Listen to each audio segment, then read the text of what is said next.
Hi, so I know this video for sure will not resonate with everyone, and that's totally fine. You might not relate to anything I say in this video because you probably have what is considered a normal or a healthy relationship with food, which is just simply eating when you're hungry and stopping when you're full.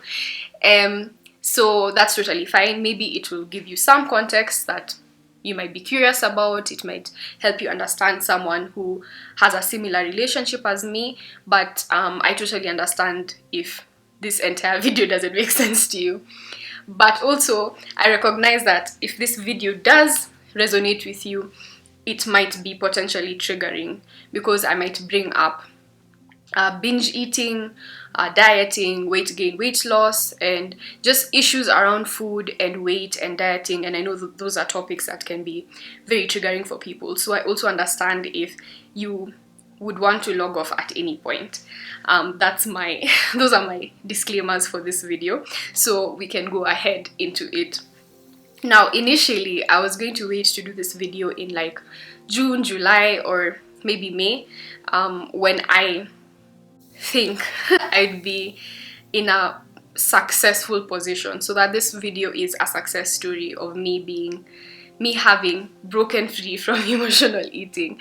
But I realized that that's a lot of pressure to put on my future self, to expect that I'll have just gotten things right, and it also is just not a view I would like to have when it comes to my relationship with my body, and not just my body but just my life. This idea that you only show up when you're ready, because the truth is you're never really ready to show up, and if the criteria is to show up when you're ready, then you'll never leave your house. So I said I'm just going to show up.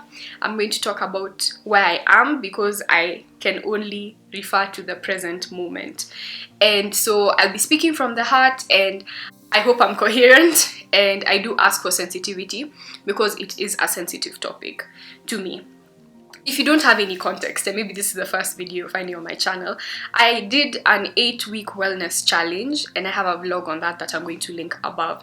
And in that video, I mentioned how simply resolving to change what I eat is not a very straightforward solution for me, because everything about my eating patterns has to do with everything except hunger, physical hunger.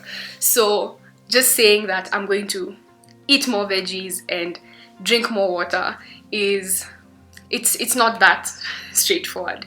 In March of last year, when I did my first blog post about documenting my fitness journey, I mentioned one of my goals as eating when I'm hungry and stopping when I'm full.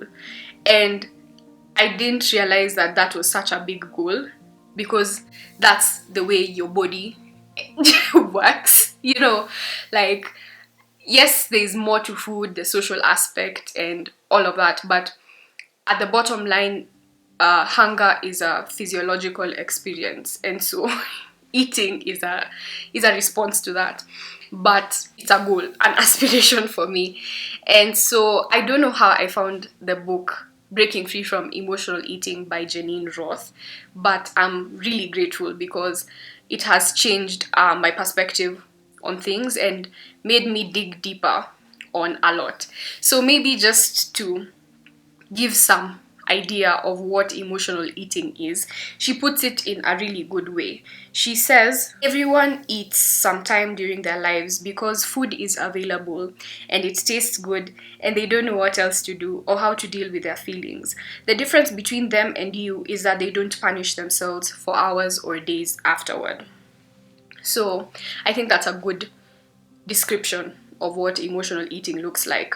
And this book forced me to ask myself why and what I eat when I'm not hungry, because that's, I guess, the fundamental question about emotional eating.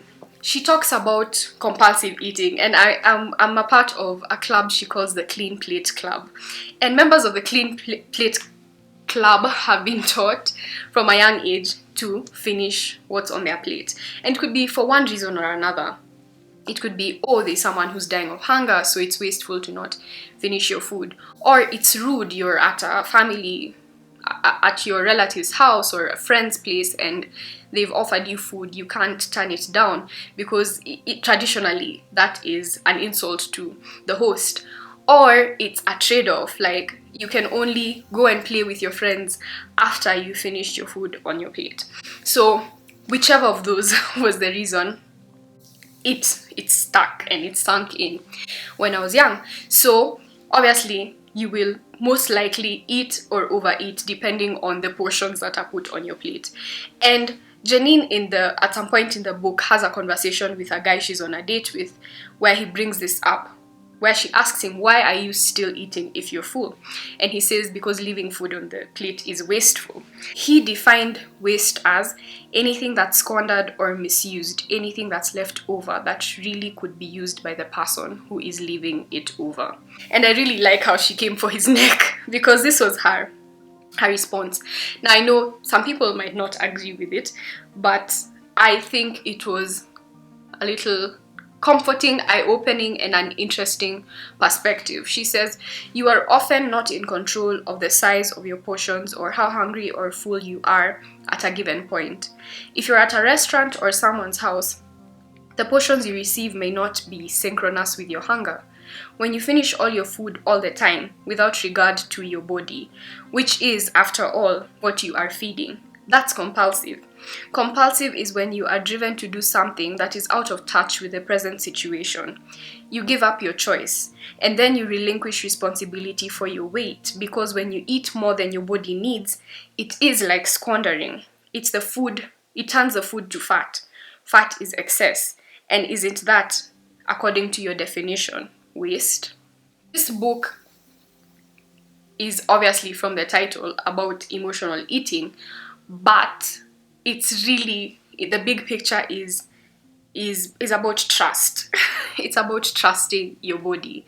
And it's such a key message that was put across, because she's basically saying that for you to only eat when you're hungry and to stop eating when you're full, you have to trust that your body knows when it is hungry and when it is full. And that was quite mind-blowing for me, because for you to trust your body, you have to listen to it. You have to inhabit it at all times and respond to cues, to constantly be in tune with what your body needs. And not just your body, but your mind and your heart. Because if you're eating from an emotional point of view, then it would be good to identify the emotion that is driving you to eat. So when you're eating but you're not hungry, then why are you eating? And then perhaps you find out that it's because you're bored. Then it helps you better understand how that can be resolved without having to eat. And I think a misconception about emotional eating is the assumption that people only eat when they are experiencing negative emotions. That people only eat when they're sad, or when they're angry, or when they're lonely. And though that may be true, it is not always the case. Like, I learned for me, and I think it's because of the school system, I eat at scheduled times, which in itself, and I know some people may disagree, but eating at scheduled times means that I wake up and I eat at 8 because that's when you eat breakfast. I don't give my body room to tell me, oh, now I'm hungry, now I'll go to the kitchen and make breakfast or eat breakfast. So I got into this rhythm of just eating because it's time to eat. And so also, when that's applauded as you grow up, because you're not the kid who's a fussy eater. So also when it is positively reinforced, you don't see that could be a problem. So I've been finding myself challenging that. Like, I wake up and I'm like, am I hungry yet? No. Then even the nuance to the scheduled eating is that I feel as though eating is associated with breaks, which again, the school system or work, the lunchtime is the time you eat, but it's also the time you take a break from working. So I found that sometimes I eat to give myself a break. And I know that's, again, might be totally unrelatable, but sometimes I find myself like, I'm going to delay starting my day with breakfast, or delay continuing picking up my work in the afternoon by having lunch, and learning that and realizing that it's actually possible to just take a break. Like, you can just rest. And she actually brings that up in the book. So a lot of the things she said in the book, because she has workshops around this idea of emotional eating, so she does quote a lot of the participants from her workshop. So you get not just her personal experience, but she brings in experiences of people she's worked with, friends, and people in her life. So if you don't resonate with what she's saying, one of the participants will say something and I'm like, oh my gosh, same. And you're like, I thought I was the only one. And I think the beauty of life is realizing that you're not the only one who feels or thinks the way you feel. Before reading this book, I knew that I had dietary issues to address. And when it comes to diets, I've tried a number of them, okay?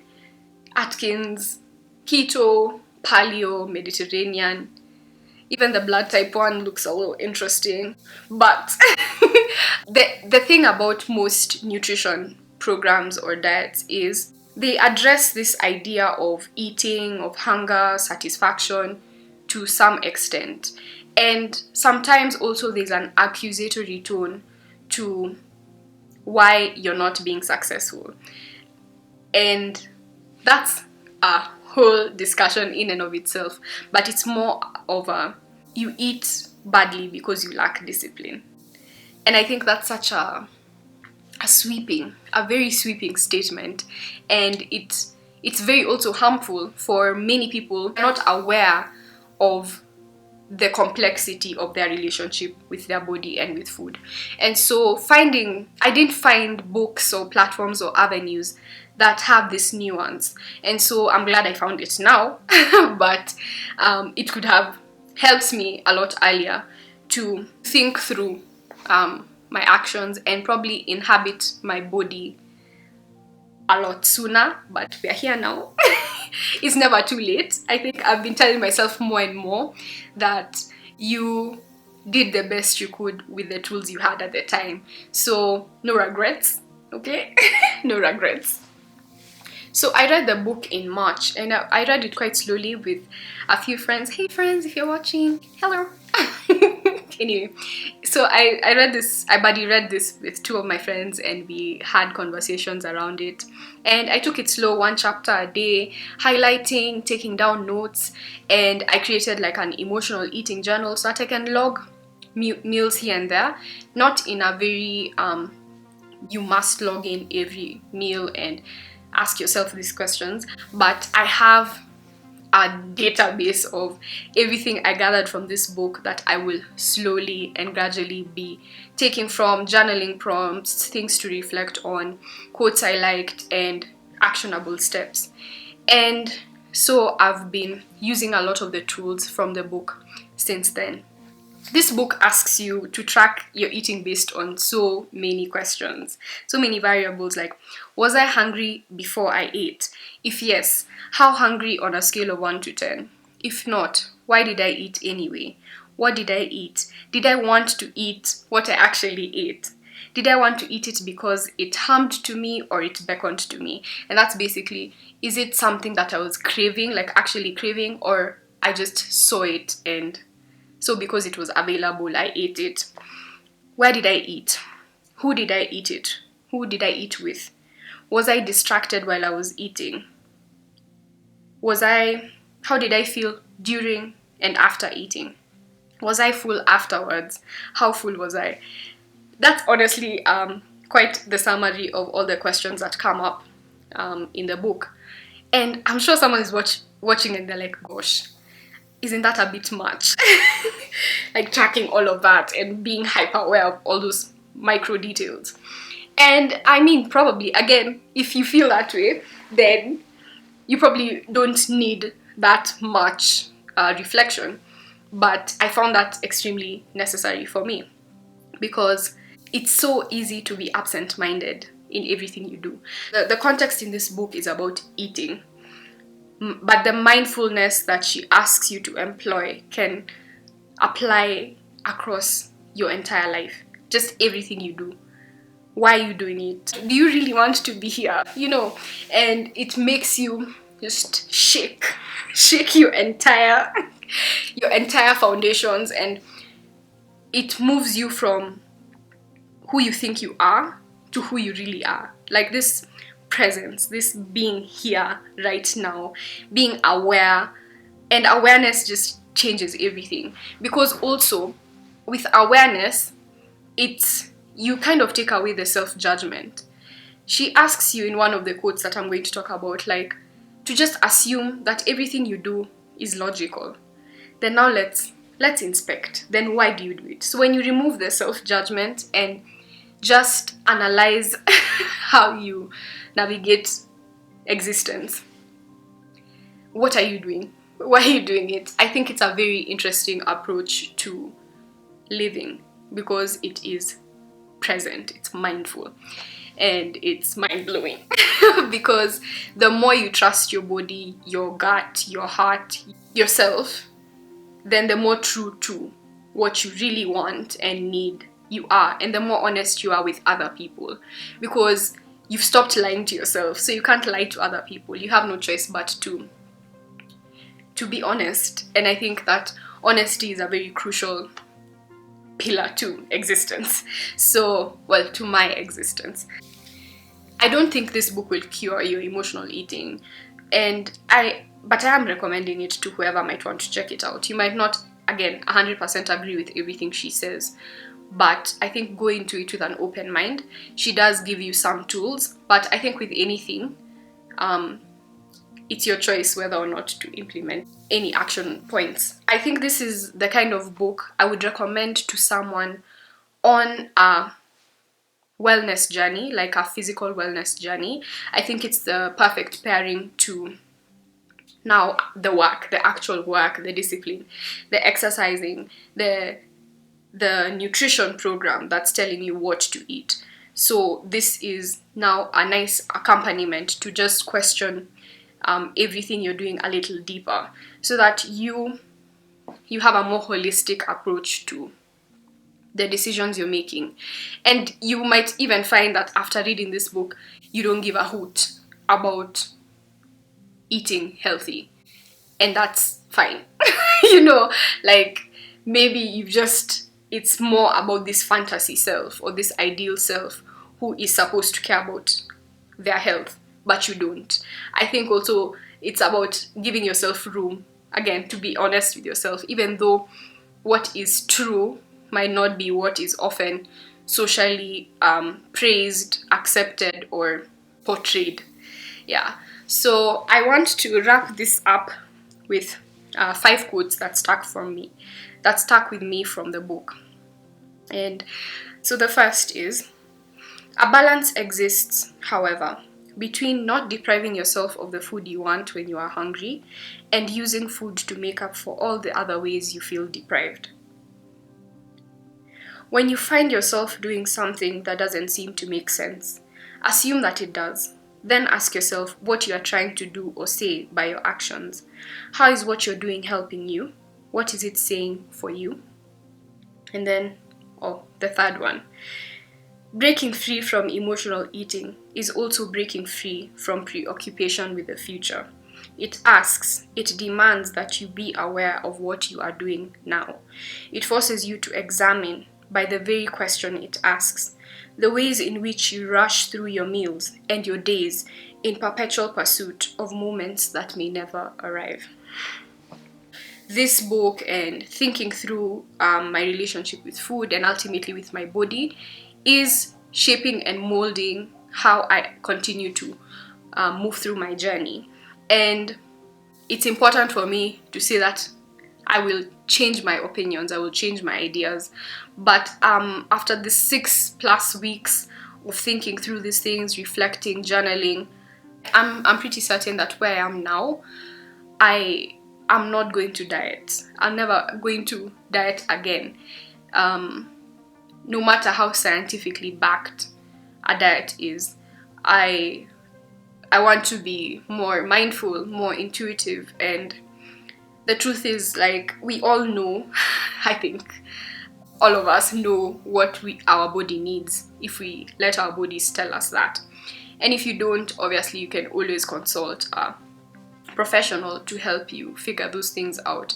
So I also think that I don't have to have the answers all the time, but I don't have to tell my body what to do all the time either. So that's it for this video. It's probably really long. If you liked it, give it a thumbs up. If you have any thoughts to share, I hope this is a safe comment section for you to leave a comment and let me know what your thoughts and feelings are. And yeah, thanks for stopping by. Always remember that your hair is your crown and your body is a temple. Embrace it, love it, and take care of it. Goodbye.